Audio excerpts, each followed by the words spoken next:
ओम शांति। तो आज की मुरली का टाइटल है परखने की शक्ति को तीव्र बनाओ। मुरली का डेट है 16 अक्टूबर 1969। तो बाप दादा कहते हैं, आज विशेष क्या देख रहे हैं, परिवर्तन कैसे देखते हैं। इस ग्रुप में प्रश्न का उत्तर देने में होशियार कौन है, देखने और परखने की शक्ति कहाँ तक आई है। अच्छा, योग की स्थिति में निरंतर रहने वाला कौन, दिव्य गुणों की धारणा में दिव्य गुण मूर्त कौन नजर आता है। यह क्यों पूछते हैं? क्योंकि अगर परखने की प्रैक्टिस होगी तो जब दुनिया में कार्य अर्थ जाते हो और आसुरी संप्रदाय के साथ संबंध रखना पड़ता है, तो परखने की प्रैक्टिस होने से बहुत बातों में विजयी बन सकते हो। अगर परखने की शक्ति नहीं तो विजयी नहीं बन सकते। यह तो थोड़ी सी रेख देख की कि अपने ही परिवार के अंदर कहाँ तक परख सकते हो। यूं तो हर एक रत्न एक दो से श्रेष्ठ है, लेकिन फिर भी परखने की प्रैक्टिस जरूर चाहिए। यह परखने की प्रैक्टिस छोटी बात नहीं समझना, इस पर ही नंबर ले सकते हो। कोई भी परिस्थिति को, कोई भी संकल्प वाली आत्माओं को, वर्तमान और भविष्य दोनों कालों को भी परखने का प्रैक्टिस चाहिए। विशेष करके जो पांडव सेना है, उन्हों को यह परखने की शक्ति बहुत आवश्यक है, क्योंकि आप गोपों को बहुत प्रकार की परिस्थितियां सामने आती है। उन्हों का सामना करने लिए यह बुद्धि आवश्यक है। परखने की पावर कैसे आएगी, उसके लिए मुख्य साधन कौन सा है? परखने की शक्ति को तीव्र बनाने लिए मुख्य कौन सा साधन है? परखने का तरीका कौन सा होना चाहिए? तुम्हारे सामने कोई भी आए, उनको परख सकते हो? हर एक ने अपना अपना विचार सुनाया। सभी का रहस्य तो एक ही है, अव्यक्त स्थिति व याद व आत्मिक स्थिति। बात तो वही है, लेकिन आत्मिक स्थिति के साथ साथ यथार्थ रूप से वही परख सकता है जिनकी बुद्धि में ज्यादा व्यर्थ संकल्प नहीं चलते होंगे। उनकी बुद्धि एक के ही याद में, एक के ही कार्य में और एक रस स्थिति में होगी। वह दूसरे को जल्दी परख सकेंगे। जिनकी बुद्धि में ज्यादा संकल्प उत्पन्न होंगे, तो उनकी बुद्धि दूसरों को परखने के लिए भी अपने व्यर्थ संकल्प की मिक्सचरिटी होगी।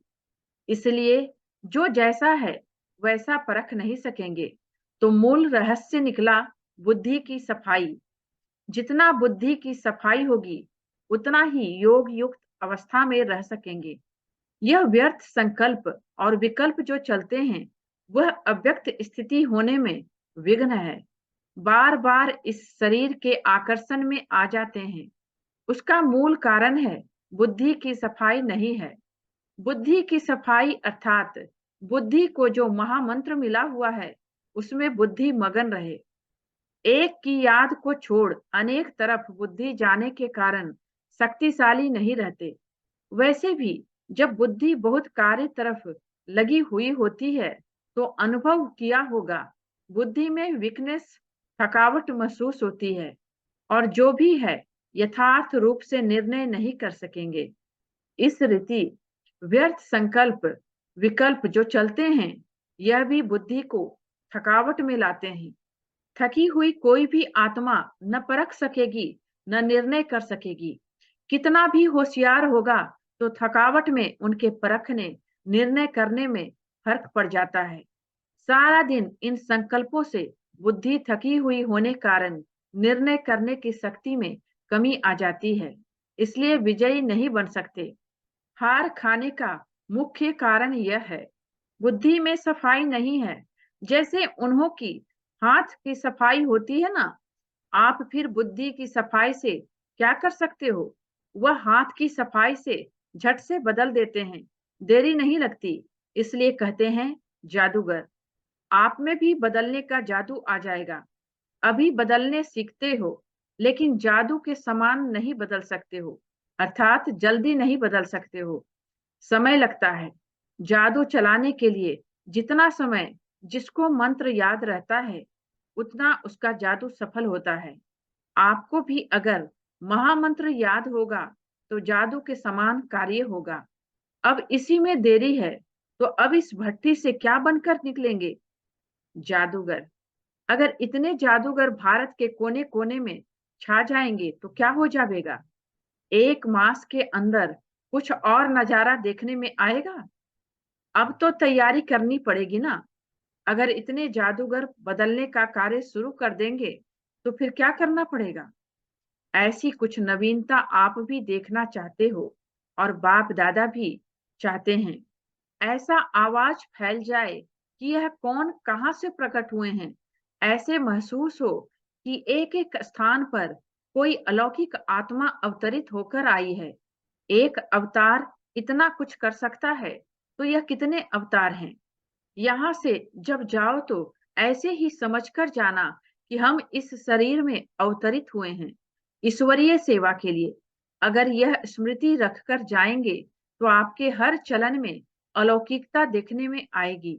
जो भी आपके दैवी परिवार वाले व लौकिक परिवार वाले हैं, वह महसूस करें कि यह कुछ अनोखे ही बनकर आए हैं, बदलकर आए हैं। जब आपकी बदलने की महसूसता आएगी, तब आप दुनिया को बदल सकेंगे। अगर आप सभी के बदलने की भासना नहीं, तो दुनिया को नहीं बदल सकेंगे। खुद बदलकर दुनिया को बदलना है।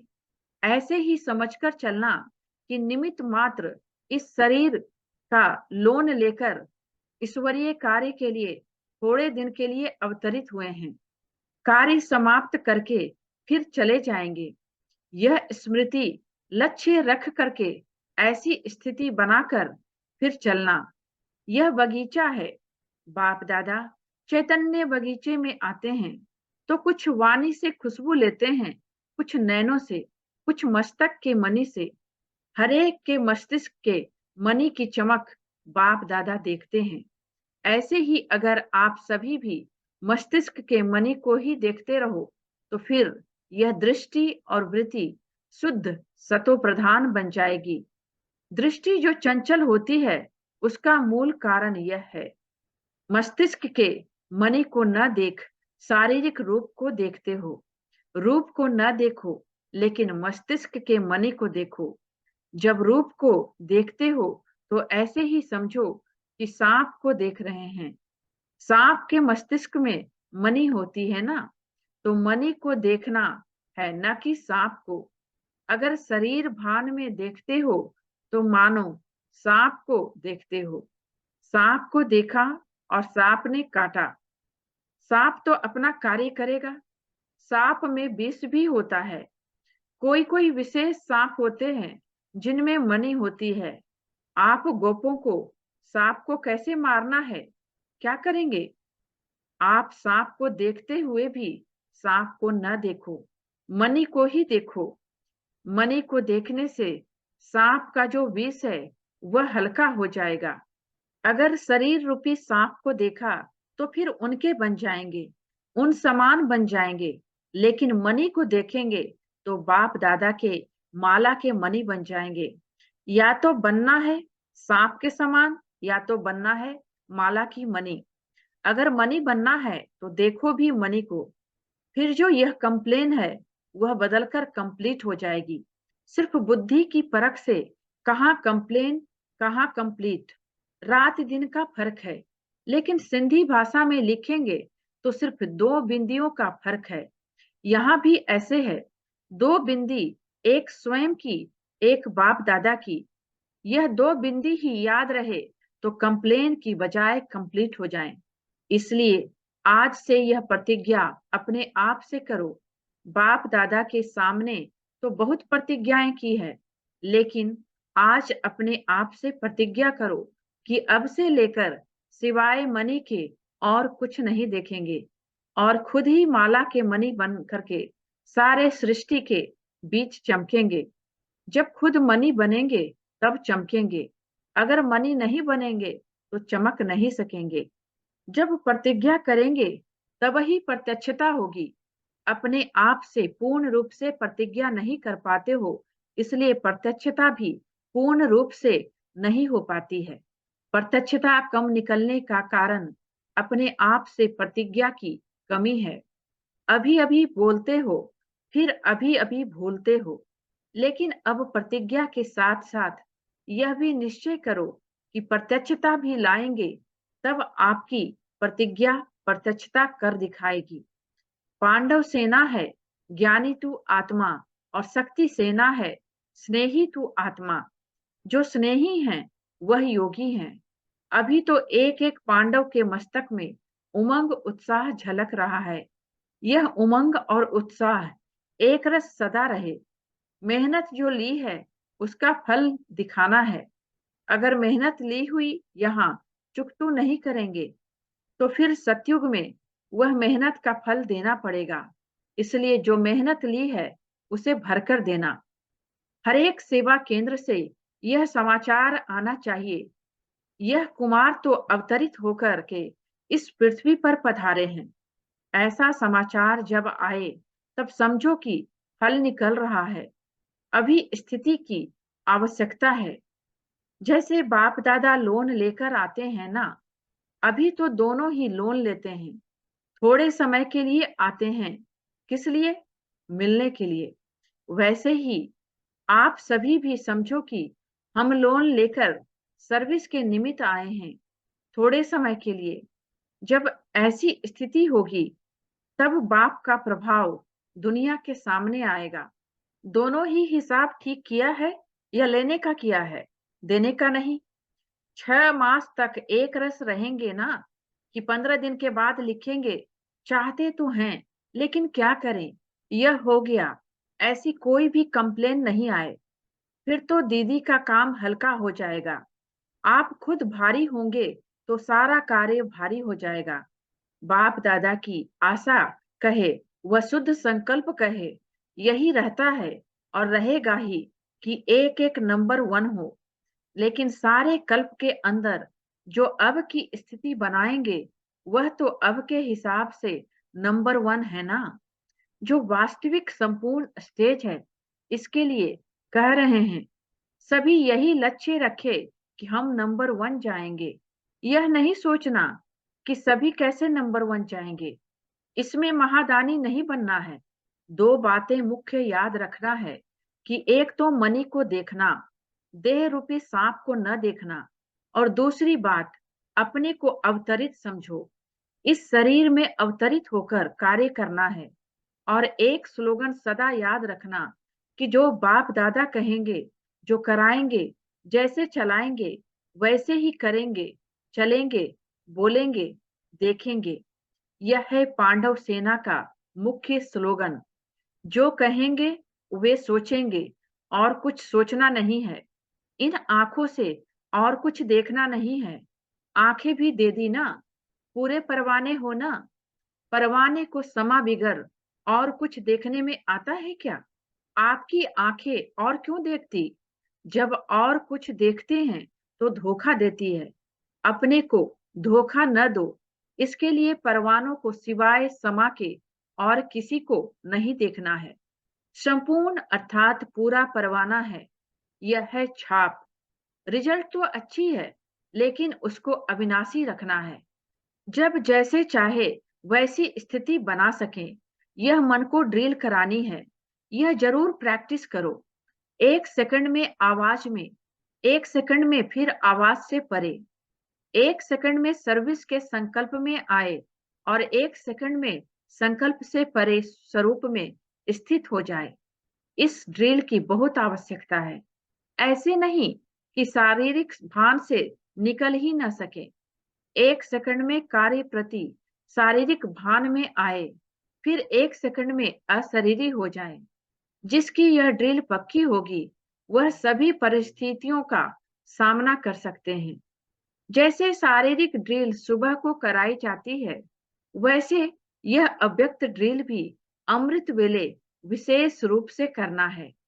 करना तो सारा दिन है, लेकिन विशेष प्रैक्टिस करने का समय अमृत वेले है। जब देखो बुद्धि बहुत बिजी है, तो उसी समय यह प्रैक्टिस करो। परिस्थिति में होते हुए भी हम अपनी बुद्धि को न्यारा कर सकते हैं। लेकिन न्यारे तब हो सकेंगे, जब जो भी कार्य करते हो, वह न्यारी अवस्था में होकर रहेंगे। अगर उस कार्य में अटैचमेंट होगी तो फिर 1 सेकंड में डिटैच नहीं होंगे। इसलिए यह प्रैक्टिस करो, कैसी भी परिस्थिति हो, क्योंकि फाइनल पेपर अनेक प्रकार के भयानक और न चाहते हुए भी अपने तरफ आकर्षित करने वाली परिस्थितियों के बीच होंगे। उनकी भेंट में जो आजकल की परिस्थितियां हैं, वह कुछ नहीं है। जो अंतिम परिस्थिति आने वाली है, उन परिस्थितियों के बीच पेपर होना है। इसकी तैयारी पहले से करनी है। इसलिए जब अपने को देखो कि बहुत बिजी हूँ, बुद्धि बहुत स्थूल कार्य में बिजी है, चारों ओर सर्कमस्टांसेस अपने तरफ खींचने वाली है, तो ऐसे समय पर यह अभ्यास करो। तब मालूम पड़ेगा कहाँ तक हम ड्रिल कर सकते हैं। यह भी बात बहुत आवश्यक है। इसी ड्रिल में रहते रहेंगे तो सफलता को पाएंगे। एक एक सब्जेक्ट की नंबर होती है। मुख्य तो यही है। इसमें अगर अच्छे हैं तो नंबर आगे ले सकते हैं। अगर इस सब्जेक्ट में नंबर कम है तो फाइनल नंबर आगे नहीं आ सकते। इसलिए सुनाया था ना कि ज्ञानी तू आत्मा के साथ में स्नेही भी बनना है। जो स्नेही होता है वह स्नेह पाता है। जिससे ज्यादा स्नेह होता है तो कहते हैं यह तो सुध-बुध ही भूल जाते हैं। सुध-बुध का अर्थ ही है अपने स्वरूप की जो स्मृति रहती है वह भी भूल जाते हैं। बुद्धि की लगन भी उसके सिवाय कहाँ नहीं हो।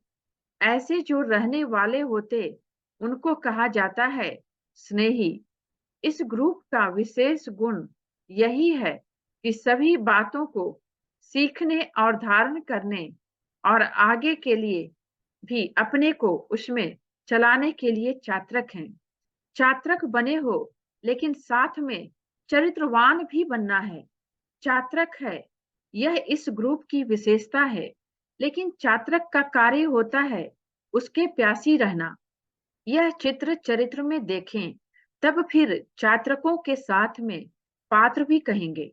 अभी चात्रक तो हैं, फिर रिजल्ट आने बाद 2 टाइटल मिलेंगे। अभी चात्रक हैं, फिर विजय माला के नजदीक आने के पात्र भी होंगे।